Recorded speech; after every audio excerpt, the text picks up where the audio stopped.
সেদিন আমাদের আমিন ভাইয়ের ছোট ছেলের স্কুলে ক্লাসে ম্যাম সব বাচ্চাদেরকে জিজ্ঞেস করলো, আচ্ছা তোমরা কাকে বেশি ভালোবাসো, বাবাকে নাকি মাকে?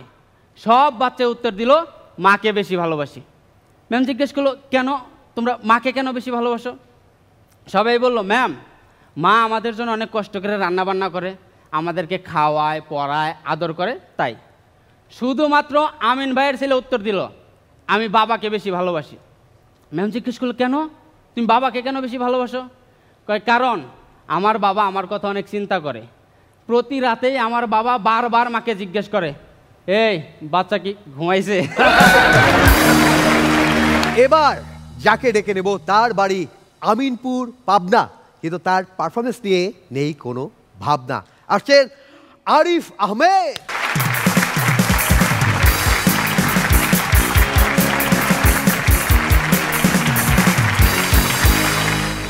আসসালামু আলাইকুম জাজেস।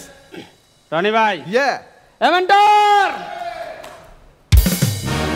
আজকে কিছু বলবো না, যাও মাফ করে দিলাম। ভাই হ্যাঁ, হাসতে পারফরমেন্স করার পর তো আমার পপুলারিটি আর ফ্যান ফলোয়ার অনেক বাইরে গেছে। বাহ বাহ বাহ। এই তো সেই দিন রাস্তা দিয়ে যাইতেছিলাম, হঠাৎ এক সুন্দরী মেয়ে এসে আমার বলতেছে, এই আপনি এনটিভিতে হাস্য করেন, আরিফ আহমেদ না? আমি বললাম জি। কই ভাইয়া আমি আপনার অনেক বড় ফ্যান, আমি আপনার সব ভিডিও দেখি, আপনি এক্ষুনি আমার গালে একটা হামি দিবেন, আর তা না হলে কিন্তু আমি জোর জবরদস্তি করে আপনার জড়াই ধরে আপনার ঠোঁটে হামি দিব। প্লিজ আপু আপনি জোর জবরদস্তি করেন। তুষার ভাই, আজকালকার ছেলে মেয়েরা তো স্ট্রাগল কি জিনিস তা জানেই না। স্ট্রাগল তো করছি আমরা। আমাদের সময় আমরা যখন সাদা কালো টিভিতে ইংল্যান্ড ভার্সেস নাইজেরিয়ার খেলা দেখতাম, কি কষ্টটাই না হইতো। টিভির ব্রাইটনেস একটু বাড়াইলেই দেখতাম ইংল্যান্ড টিম গায়েব, আর ব্রাইটনেস একটু কমাইলে নাইজেরিয়া টিম গায়েব।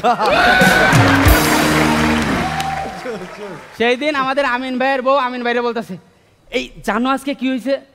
কি হয়েছে? আমাদের পাশের বাড়ির হারু ভাই তার বউরে বিষ খাওয়াইছে, কিন্তু তার বউ মরে নাই। কেন মরে নাই কেন? কয় না, ডাক্তার পরীক্ষা করে বলছে বিষে নাকি ভেজাল আছে। আমি ওরা আগেই কইছিলাম ওই দোকান থেকে কিনিস না, এর আগে আমিও কিনা 2 বার ঠকছি। রনি ভাই, একটু খেয়াল করে দেখেন, পৃথিবীর অন্যান্য দেশে অধিকাংশ মানুষজন যেই দেশে জন্মগ্রহণ করে সেই দেশেই ব্যবসা করে, আবার সেই দেশেই মারা যায়। আর আমাদের দেশের মানুষ জন্মগ্রহণ করে বাংলাদেশে, ব্যবসা করে কানাডায়, ফুর্তি করে থাইল্যান্ডে, আর মরে যায় সিঙ্গাপুর। সেদিন আমাদের আমিন ভাইয়ের ছোট ছেলের স্কুলে ক্লাসে ম্যাম সব বাচ্চাদেরকে জিজ্ঞেস করলো, আচ্ছা তোমরা কাকে বেশি ভালোবাসো, বাবাকে নাকি মাকে? সব বাচ্চা উত্তর দিল, মাকে বেশি ভালোবাসি। ম্যাম জিজ্ঞেস করলো, কেন তোমরা মাকে কেন বেশি ভালোবাসো? সবাই বলল, ম্যাম মা আমাদের জন্য অনেক কষ্ট করে রান্না বান্না করে, আমাদেরকে খাওয়ায়, পড়ায়, আদর করে, তাই। শুধুমাত্র আমিন ভাইয়ের ছেলে উত্তর দিল, আমি বাবাকে বেশি ভালোবাসি। ম্যাম জিজ্ঞেস করলো, কেন তুমি বাবাকে কেন বেশি ভালোবাসো? কয়, কারণ আমার বাবা আমার কথা অনেক চিন্তা করে।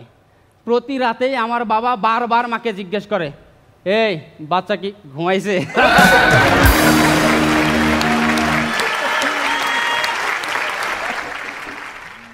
সেই দিন আমাদের জাহাঙ্গীর ভাই থানায় ফোন দিয়ে পুলিশে বলতেছে, হ্যালো স্যার, এই যে গতকালকে যে আপনারা মদের আসর থেকে তুষার খানকে ধরে নিয়ে গেলেন, সে তো আসলে আমাদের হাসর সম্মানিত জাজ। তো স্যার তার সাথে আমার খুবই দরকারি একটা কথা আছে, আপনি একটু কষ্ট করে ফোনটা তারে দিবেন। আরে রাখেন আপনার জাজ, ওইসব জাজ টাজ গোনার সময় আমাদের নাই, কি বলতে হবে আমারে বলেন, আমি বইলা দিতেছি। কয়, ও তাইলে ওরা একটু জিজ্ঞেস করেন গতকালকে যাওয়ার সময় যে হাফ বোতল রাইখা গেছিল ওইটাকে আমি খায়া ফেলবো নাকি ওর লেগে রাইখা দিব। Thank you.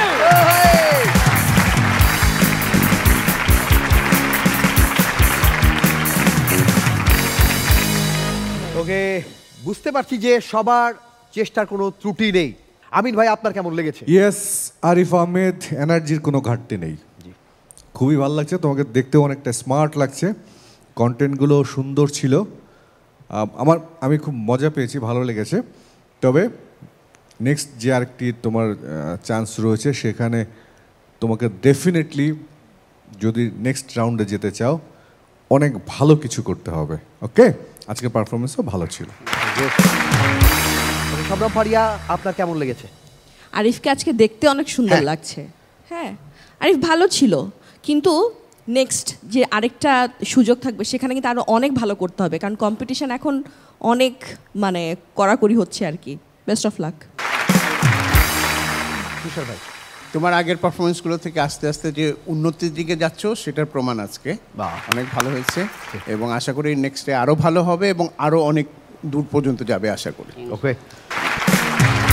আরিফ কন্টেন্ট অনেক ভালো ছিল, কিন্তু আরও ভালো এক্সপেকটেশন আমাদের বিচারকদের, আমি বুঝতে পারছি। সো তোমাকে আরও চেষ্টা চালিয়ে যেতে হবে। অনেক অনেক ধন্যবাদ আরিফ, থ্যাংক ইউ।